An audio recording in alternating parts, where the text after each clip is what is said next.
Welcome to travel guide Mecca Medina. Medina রাসূলুল্লাহ সাল্লাল্লাহু আলাইহি ওয়াসাল্লামের শহর।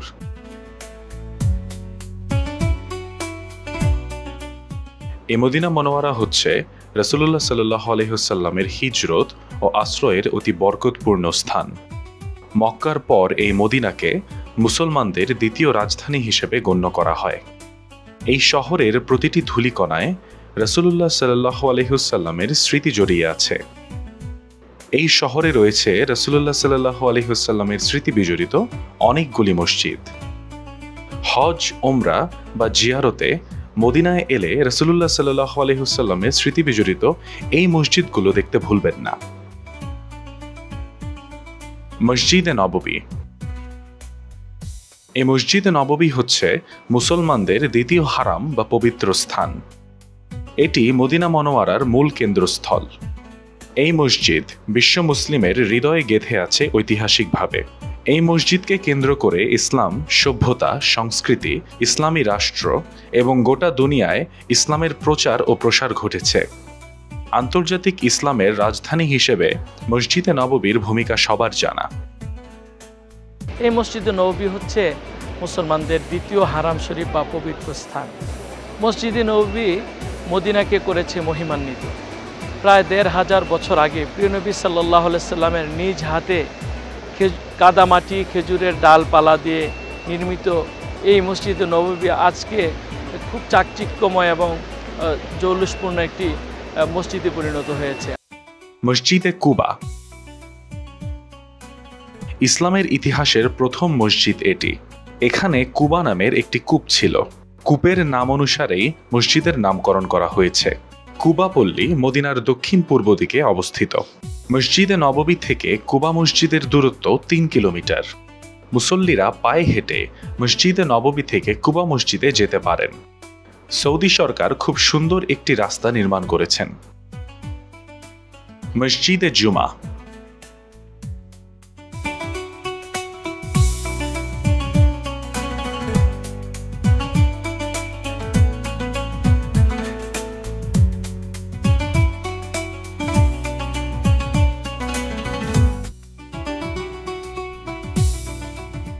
সম্মানিত দর্শক, আপনারা আমার পিছনে যে মসজিদটি দেখছেন, এটা হচ্ছে সেই ঐতিহাসিক মসজিদ যেখানে আমাদের প্রিয় নবী সাল্লাল্লাহু আলাইহি সাল্লাম কুবায় অবস্থানকালে যখন জুমা ওয়াজিব হয়ে যায় বা জুমা ফরজ হয়ে যায়, তখন তিনি এখানে এই জায়গাটিতে এসে সর্বপ্রথম জুমার সালাত আদায় করেছেন। এই জন্য এই মসজিদটির নামকরণ করা হয়েছে মসজিদে জুমা। এখনও সেই স্মৃতি ধরে আধুনিকায়ন করা হয়েছে মসজিদ এবং মসজিদের আশপাশ, এবং আপনারা দেখতে পাচ্ছেন পাশেই তার কনস্ট্রাকশনের বা সৌন্দর্য বৃদ্ধিকরণের কাজও চলছে। সম্মানিত দর্শক, এই যে মসজিদের জুমা, এটা মসজিদে কুবা থেকে প্রায় 1 কিলোমিটার দূরত্বে অবস্থিত মসজিদে জুমা। আর এখান থেকে প্রায় 2 কিলোমিটার দূরত্ব হচ্ছে মসজিদে নববী সাল্লাল্লাহু আলাইহি ওয়াসাল্লাম। মসজিদে কেবলাতাইন।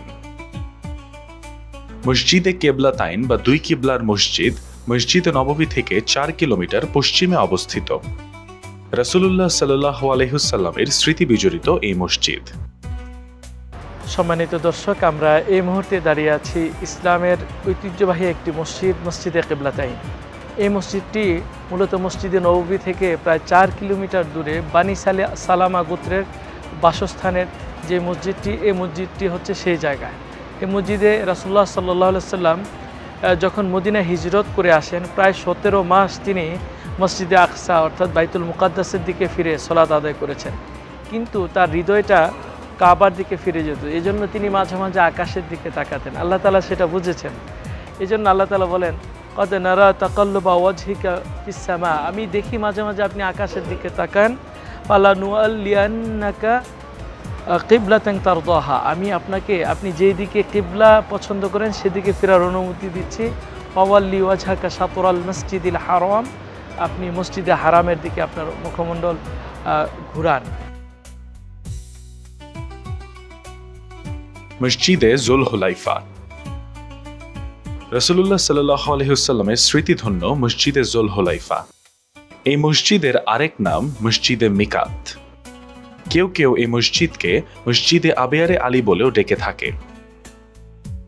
সম্মানিত দর্শক, আমরা এই মুহূর্তে দাঁড়িয়ে আছি মসজিদে নববী থেকে প্রায় 8 কিলোমিটার দক্ষিণ দিকে মসজিদে দুল হুলাইফা নামক জায়গায়। এই মসজিদটির কয়েকটি নাম রয়েছে: মসজিদে দুল হুলাইফা, মসজিদে মিকাত, মসজিদে সাজারা এবং মসজিদ আবিয়ারে আলী।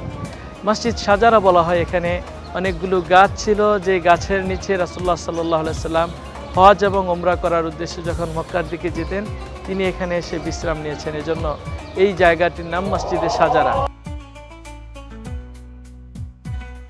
মসজিদে গামামা।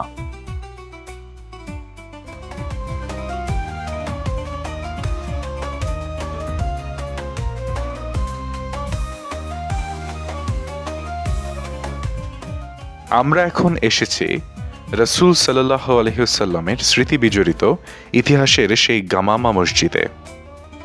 এই মসজিদকে মুসাল্লাও বলা হয়ে থাকে। রাসূলুল্লাহ সাল্লাল্লাহু আলাইহি ওয়াসাল্লাম মানাখা ও তার পার্শ্ববর্তী এলাকার খোলা ময়দানে ঈদের নামাজ পড়েছেন। তবে তিনি প্রথম ঈদের নামাজ ও জীবনের শেষ ঈদের নামাজগুলো মানাখার বর্তমান মসজিদে গামামার স্থানে পড়েন। আমার পিছনে যে মসজিদটা দেখছেন, এই মসজিদটার নাম হচ্ছে মসজিদে গামামা, যেটি মসজিদে নববী থেকে কয়েক মিটার পশ্চিম দক্ষিণ কর্নারে অবস্থিত। এই জায়গাটি ছিল রাসূলুল্লাহ সাল্লাল্লাহু আলাইহি সাল্লামের জামানায় একটি খোলা ময়দান, যেখানে রাসূলুল্লাহ সাল্লাল্লাহু আলাইহি সাল্লাম ঈদুল ফিতর এবং ঈদুল আজহার সলাতের নামাজ পড়েছেন। অর্থাৎ ঈদগার ময়দান ছিল এই মসজিদে গামামা। গামামা শব্দের অর্থ হচ্ছে মেঘ। একবার মদিনাতে প্রচণ্ড খরা দেখা দিয়েছে। রাসূলুল্লাহ সাল্লাল্লাহু আলাইহি সাল্লাম সাহাবীদেরকে নিয়ে ইস্তিসকার সালাত অর্থাৎ বৃষ্টি প্রার্থনার সালাত এই মাঠে এসে আদায় করেছেন। তিনি তার চাদরকে উল্টো গায়ে দিয়ে তিনি সালাত আদায় করে আল্লাহর কাছে দোয়া করেছেন। আল্লাহ তাআলা এখানে এমন বৃষ্টি বর্ষণ করেছেন, তা না 1 সপ্তাহ পর্যন্ত বৃষ্টি বর্ষণে পুরো মদিনা বন্যার মতো হয়ে যাচ্ছিল। সাহাবায়ে কেরাম আবার রাসূলুল্লাহ সাল্লাল্লাহু আলাইহি ওয়াসাল্লামের কাছে গেলেন, ইয়া রাসূলুল্লাহ, বৃষ্টি তো থামছে না, আল্লাহর রহমত শুরু হয়ে গেছে, আপনি আবার দোয়া করেন বৃষ্টি বন্ধ হওয়ার জন্য। রাসূলুল্লাহ সাল্লাল্লাহু আলাইহি ওয়াসাল্লাম আবার আল্লাহর কাছে দোয়া করলেন, আল্লাহ তাআলা বৃষ্টি বন্ধ করে দিলেন। মসজিদে ফাতে। রাসূলুল্লাহ সাল্লাল্লাহু আলাইহি ওয়াসাল্লামের স্মৃতি বিজড়িত মসজিদে ফাতে। এই মসজিদটি মদিনার বিখ্যাত সালা পাহাড়ের কোলে অবস্থিত। ওই স্থানটিকে সাবা মসজিদ এলাকাও বলে। এখানে ইসলামের ইতিহাসের তৃতীয় খন্দক বা আহজাবের যুদ্ধ সংঘটিত হয়েছিল। ফাত শব্দের অর্থ হচ্ছে বিজয়।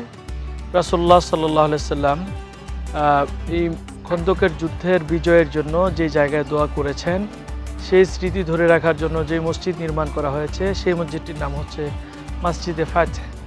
এই জায়গায় রাসূলুল্লাহ সাল্লাল্লাহু আলাইহি ওয়াসাল্লাম সোমবার, মঙ্গল এবং বুধবার, বিশেষ করে বুধবারে 2 নামাজের মধ্যবর্তী জায়গায় আসরের আগে এসে মাগরিব পর্যন্ত তিনি দুহাত আকাশের দিকে তুলে এমনভাবে 2 হাত আকাশের দিকে তুলেছেন তার বগলের শুভ্রতা দেখা গিয়েছে, দোয়া করেছেন। আল্লাহ তাআলা দোয়া কবুল করেছেন। রাসূলুল্লাহ সাল্লাল্লাহু আলাইহি ওয়াসাল্লাম হাসি মুখে এই পাহাড় থেকে নেমে এসেছেন, যেখানে আল্লাহ তাআলা বিজয়ের সুসংবাদ দিয়েছেন যে মসজিদটিতে। এই মসজিদটির নাম হচ্ছে মসজিদে ফাত।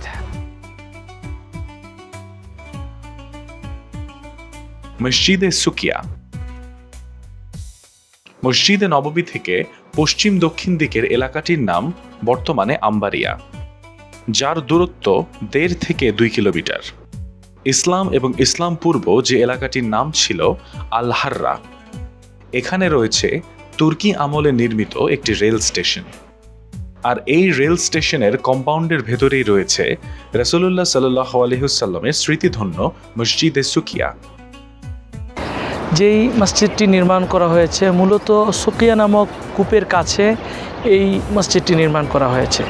রাসূলুল্লাহ সাল্লাল্লাহু আলাইহি ওয়াসাল্লাম 2য় হিজরির রমাদান মাসে 314 জন সাহাবায়ে কেরামকে নিয়ে বদর যুদ্ধের উদ্দেশ্যে যখন রওনা করেন, তখন এই সুকিয়া কূপের কাছে তিনি অবস্থান নিয়ে সৈন্যদেরকে দিক নির্দেশনা দিয়েছিলেন যে জায়গাটিতে, সেই জায়গাটার নাম হচ্ছে মসজিদ সুকিয়া।